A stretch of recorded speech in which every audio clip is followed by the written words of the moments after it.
Un objet du quotidien prend vie. Manière de faire, choisis un objet banal, comme une fourchette ou un parapluie. Imagine comment cet objet pourrait ressentir le monde autour de lui. Écris à la première personne pour donner une voix à l'objet. Pense à ses interactions avec les humains et les autres objets. Quelles aventures pourrait-il vivre? Quels souvenirs ou rêves pourrait-il avoir? Difficultés rencontrées, l'un des principaux défis est de rendre cet objet crédible en tant que personnage. Il faut éviter de tomber dans le cliché et chercher des émotions authentiques. Créer une perspective unique tout en restant dans le domaine de l'objet peut également être un défi. Objectif, cet exercice vise à stimuler la créativité et à encourager l'exploration de points de vue inattendus. Il permet de réfléchir à l'importance des objets dans nos vies et à leur potentiel narratif. Cet exercice est une belle manière d'explorer l'imagination et de donner vie à des objets du quotidien en leur attribuant des pensées, des émotions et des expériences. Voici quelques éléments pour t'aider à mieux comprendre comment aborder cet exercice. Choisir l'objet. Sélectionne un objet banal, opte pour quelque chose que tu côtoies tous les jours. Par exemple, une brosse à dents, un livre, une tasse ou un stylo. Ce choix est important car il te permettra de te concentrer sur des détails que tu connais bien. Développer la voix de l'objet. Écrire à la première personne, cela signifie que l'objet doit parler de son propre point de vue. Par exemple, si tu choisis une brosse à dents, tu pourrais dire « Je me réveille chaque matin dans le lavabo, impatient de commencer ma journée ». Ressentir le monde, pense à comment cet objet pourrait percevoir son environnement. Quelles sensations pourrait-il éprouver? Pour une tasse, cela pourrait être la chaleur d'un café fumant ou le frisson du froid lorsqu'elle est laissée sur la table. Interaction avec les humains et les objets. Décrire les interactions, réfléchis à la manière dont cet objet interagit avec les humains et d'autres objets. Par exemple, un parapluie pourrait se sentir heureux lors d'une pluie, car il aide les gens, mais triste lorsqu'il est oublié dans un coin. Aventure et souvenirs, pense à des situations où cet objet pourrait se retrouver dans des situations cocasses ou émouvantes. Par exemple, une fourchette pourrait se souvenir du dîner de Noël où elle a servi un plat spécial ou rêver de voyager dans un restaurant étoilé. Éviter les clichés. Crédibilité en tant que personnage, pour rendre l'objet crédible, évite les stéréotypes. Par exemple, au lieu de faire parler une brosse à dents en se plaignant de son travail, explore des émotions plus subtiles, comme l'orgueil d'aider à garder un sourire éclatant.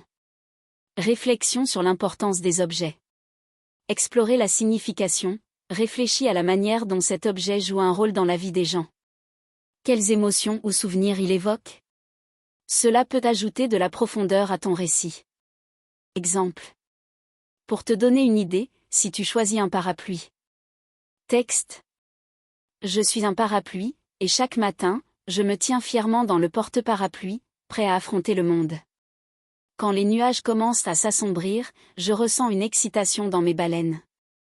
J'adore quand on m'ouvre, et je peux sentir le vent glisser sur mon tissu.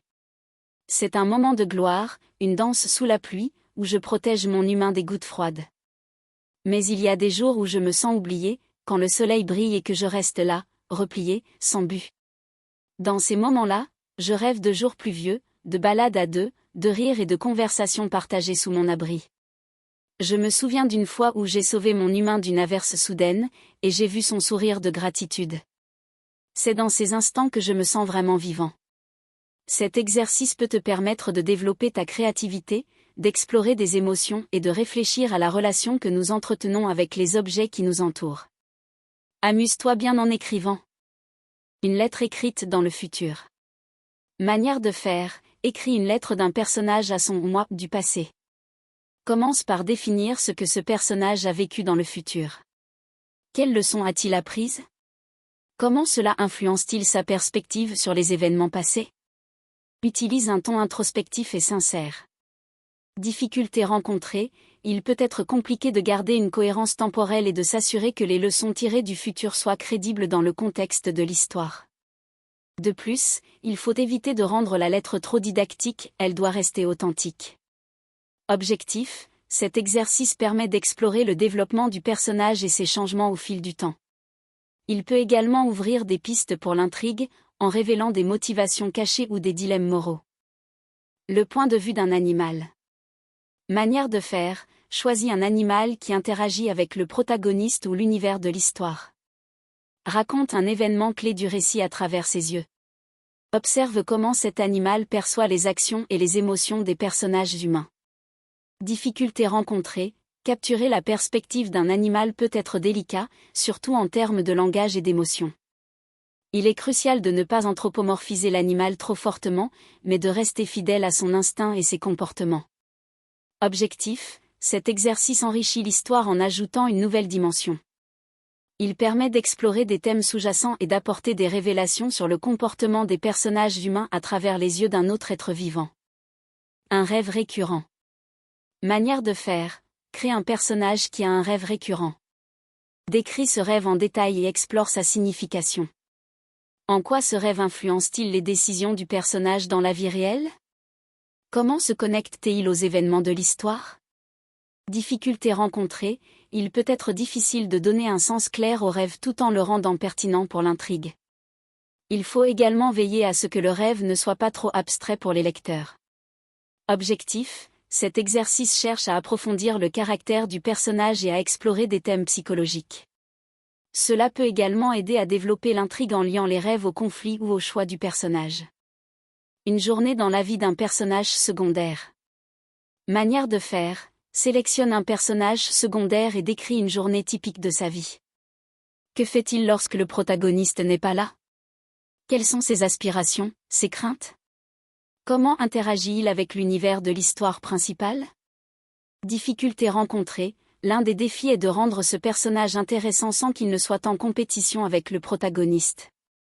Il faut également veiller à ce que son arc narratif soit pertinent pour l'histoire globale. Objectif, cet exercice enrichit le monde de l'histoire et offre une perspective plus large sur les thèmes et les relations. Il permet de créer des personnages plus tridimensionnels et de renforcer l'intrigue principale en montrant comment les autres personnages vivent les événements. Cet exercice est une excellente manière d'explorer la profondeur des personnages et de donner vie à l'univers de votre histoire. Voici quelques pistes pour vous aider à le réaliser. Sélection du personnage secondaire. Choisissez un personnage pertinent, optez pour un personnage qui a une relation significative avec le protagoniste ou qui est lié à l'intrigue principale. Par exemple, un ami, un membre de la famille, un rival ou un mentor. Définissez son rôle, quel est le but de ce personnage dans l'histoire? Aide-t-il le protagoniste? Est-il un obstacle? Quelles sont ses motivations personnelles? Description de la journée typique. Routine quotidienne, décrivez une journée normale pour ce personnage. Quelles sont ses activités habituelles? Que fait-il le matin, l'après-midi et le soir? Cela peut inclure des tâches professionnelles, des interactions sociales, ou des moments de solitude. Émotions et réflexions, mettez en avant ses pensées et ses émotions. Que ressent-il en l'absence du protagoniste? Est-il triste, anxieux, heureux? Quelles sont ses aspirations, ses rêves ou ses craintes? Cela rendra le personnage plus humain et attachant. Interaction avec l'univers, montrez comment ce personnage interagit avec le monde qui l'entoure. Quelles sont ses relations avec d'autres personnages secondaires ou même des antagonistes? Comment réagit-il aux événements de l'histoire principale? Développer l'arc narratif. Conflits internes et externes, identifiez les conflits que ce personnage doit gérer. Cela peut être un conflit intérieur, lutte avec ses propres peurs, ou un conflit externe, relation tendue avec un autre personnage. Évolution, pensez à comment ce personnage pourrait évoluer au fil de l'histoire. Quelles leçons pourrait-il apprendre? Comment son expérience pourrait-elle influencer le protagoniste ou l'intrigue principale? Écriture de l'exercice. Style narratif, adoptez un ton qui reflète la personnalité du personnage. S'il est humoristique, intégrez de l'humour. S'il est sérieux, optez pour un ton plus grave. Perspective, écrivez à la première ou à la troisième personne selon ce qui vous semble le plus approprié. La première personne peut offrir une intimité plus grande, tandis que la troisième permet un point de vue plus large. Conclusion. Cet exercice enrichit non seulement la profondeur des personnages, mais il augmente également les enjeux de l'histoire principale. En explorant la vie d'un personnage secondaire, vous pouvez révéler des facettes de l'intrigue principale et des thèmes sous-jacents, tout en développant un univers narratif plus riche et complexe. Profitez de cette occasion pour laisser libre cours à votre imagination et créer un personnage mémorable et pertinent.